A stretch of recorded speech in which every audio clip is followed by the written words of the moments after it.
Hello friend, welcome to my YouTube channel Prashant education hub. दोस्तों, आज का टॉपिक है हमारा दिल्ली सीएमएसटीसी एंट्रेंस।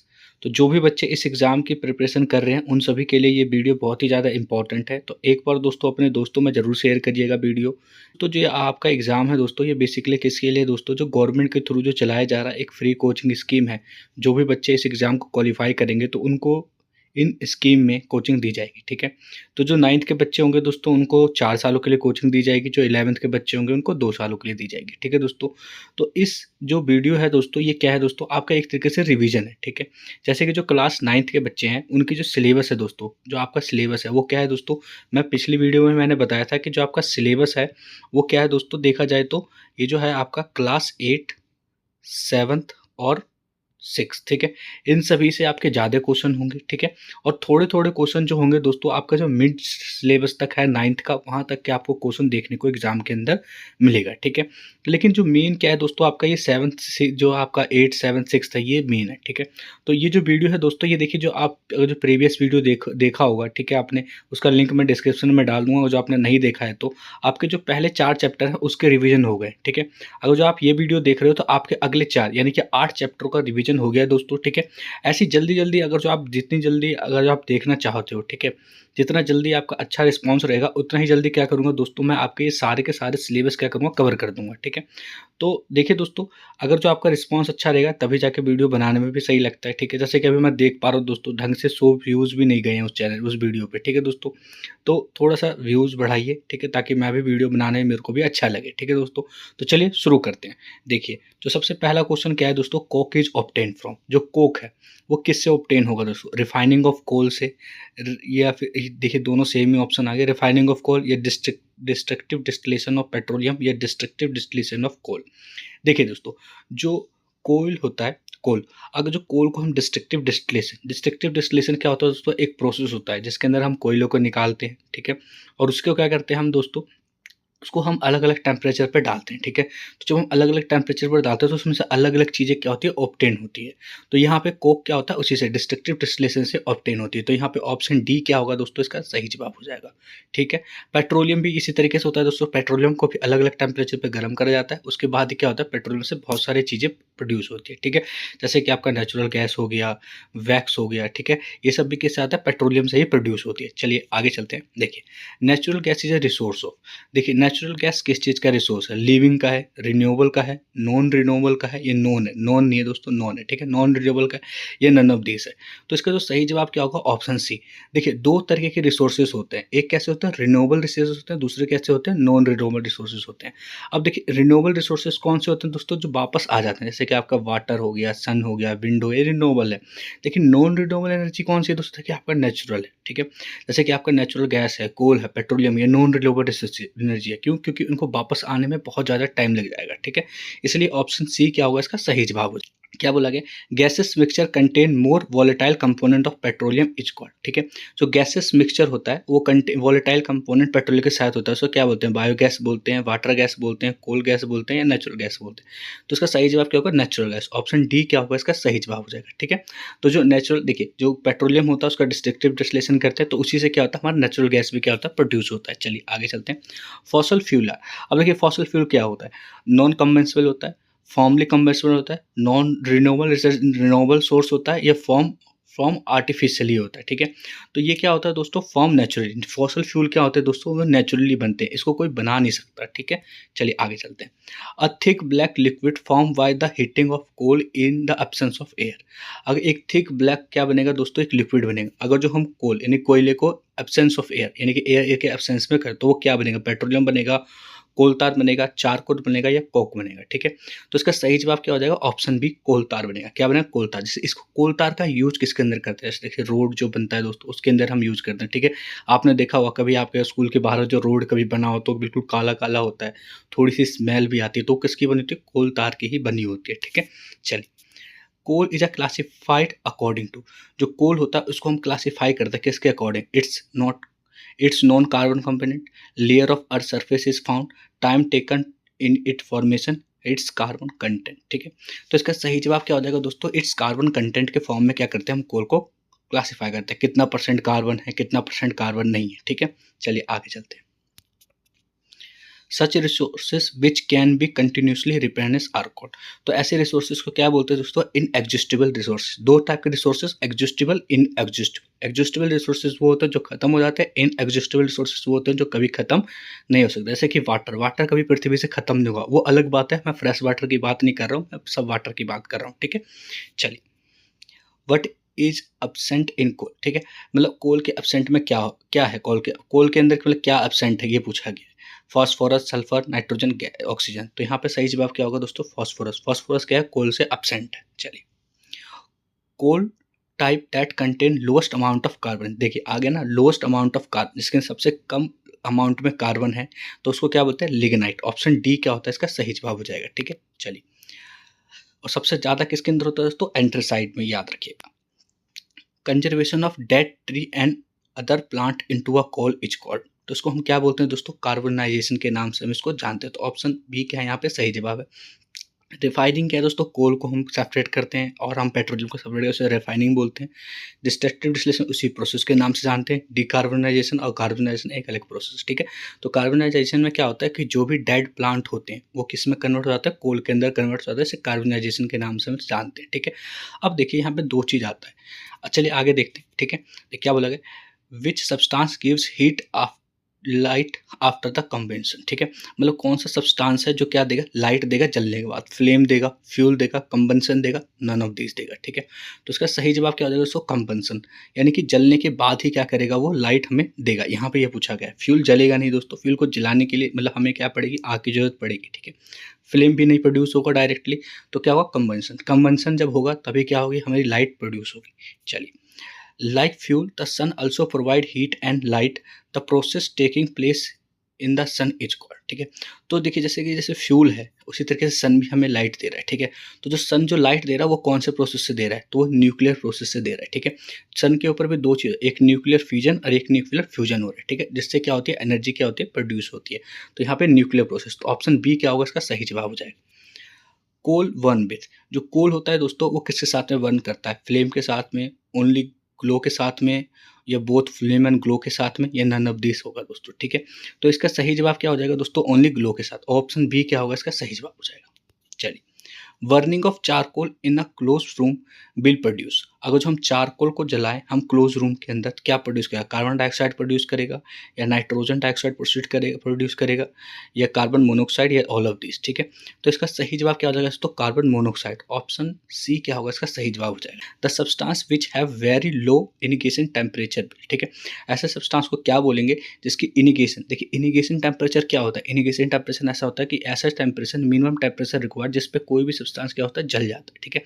तो उसको हम क्या है? Catch fire easily, will not catch fire after some time, या नॉन ऑफ दिस। तो जिसकी कम होगी वो बहुत जल्दी आग पकड़ लेगा, यानी कि ऑप्शन ए क्या होगा इसका सही जवाब हो जाएगा, ठीक है। चलिए, CNG and LPG are the example of.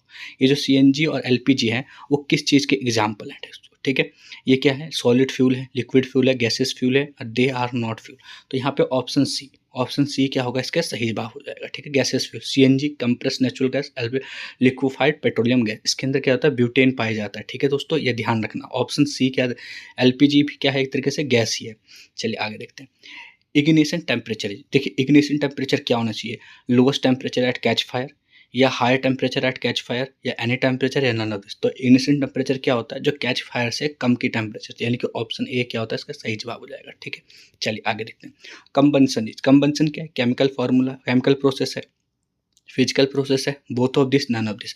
बहुत सारे बच्चों को केमिकल और फिजिकल में कन्फ्यूजन होता है। तो याद रखिएगा दोस्तों, केमिकल प्रोसेस वो होता है जिसको अगर जो हो गया तो उसको वापस उस स्टेट में नहीं ला सकते, लेकिन फिजिकल प्रोसेस वो होता है जिसको होने के बाद वापस हम उस स्टेट में ला सकते हैं, ठीक है। तो कंबंस, अगर जो किसी चीज़ को जला दोगे तो वापस तो आएगा नहीं, ठीक है। तो इस तरीके से क्या हो जाएगा? Chemical process. तो यानी कि ऑप्शन ए क्या होगा इसका सही जवाब हो जाएगा। आगे देखते हैं। The product of combustion are, जो प्रोडक्ट होता है कंबंसन का वो क्या देता है? Carbon dioxide and water, oxygen and water, only carbon dioxide, या ओनली ऑक्सीजन, ठीक है। तो जब भी हम किसी चीज़ को चलाते हैं तो क्या प्रोड्यूस होता है दोस्तों? उसमें से कार्बन डाइऑक्साइड और क्या होता है? वाटर प्रोड्यूस होता है, ठीक है।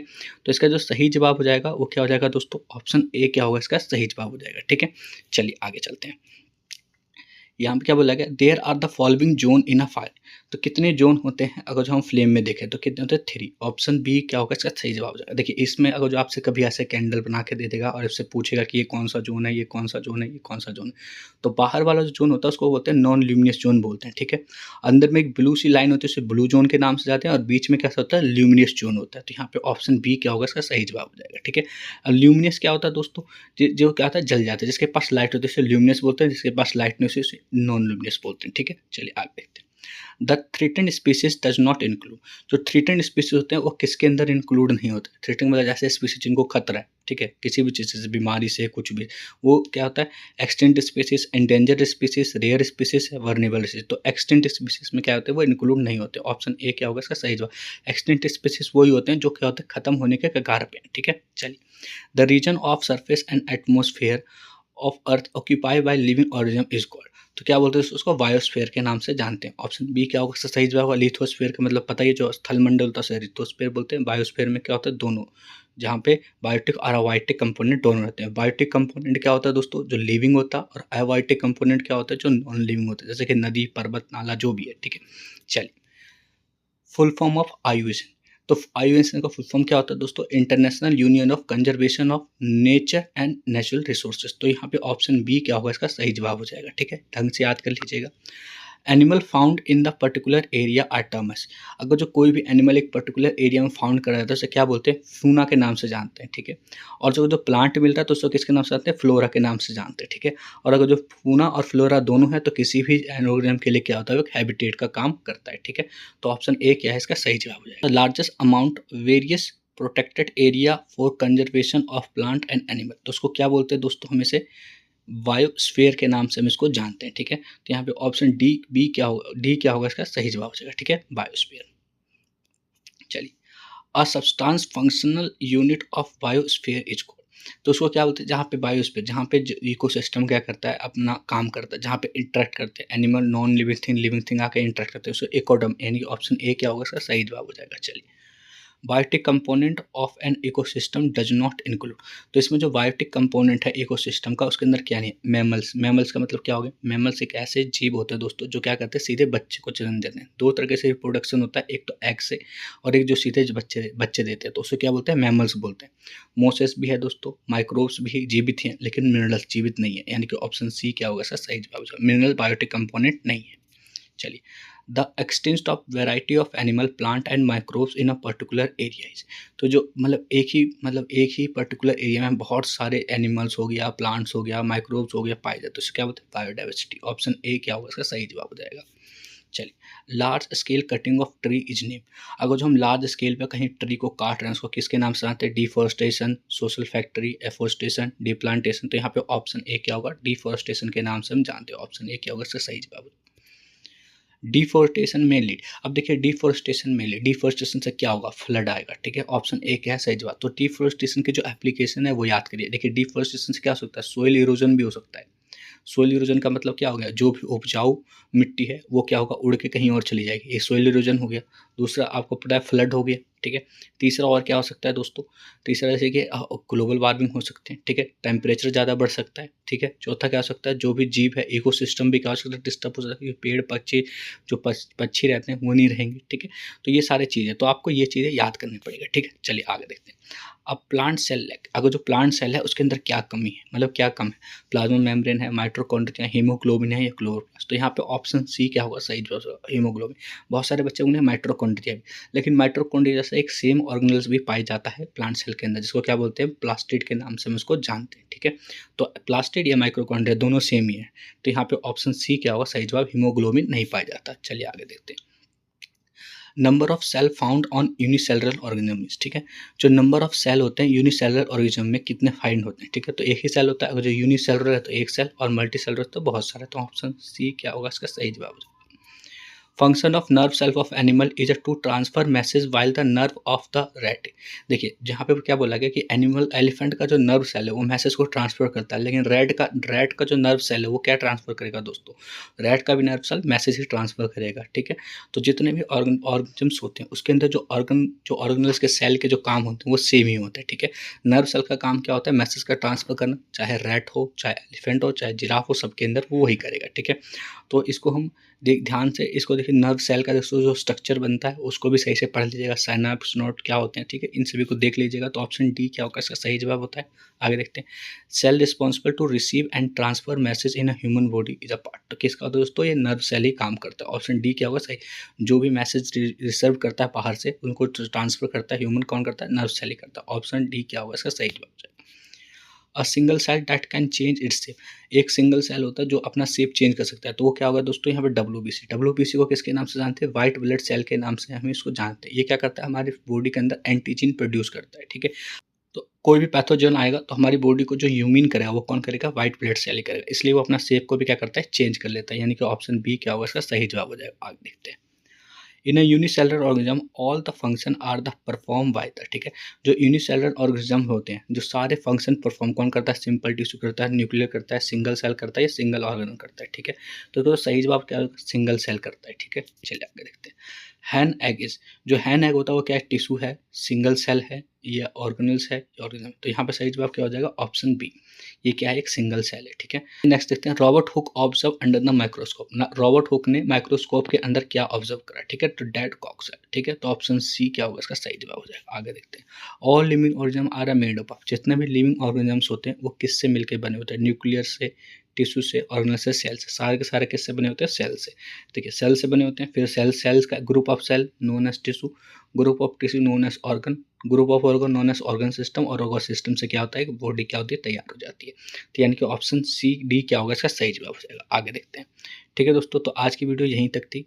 अगर जो आपको वीडियो अच्छी लगती है, ठीक है, तो जरूर अपने वीडियो दोस्तों में शेयर करिए, टेलीग्राम पे ज्वाइन हो जाइए दोस्तों। यहाँ पे क्या करूँगा दोस्तों, आपको मैं PDF शेयर करूँगा जिससे आप इजीली प्रैक्टिस कर सकते हो। ठीक है दोस्तों, चलिए मिलते हैं नेक्स्ट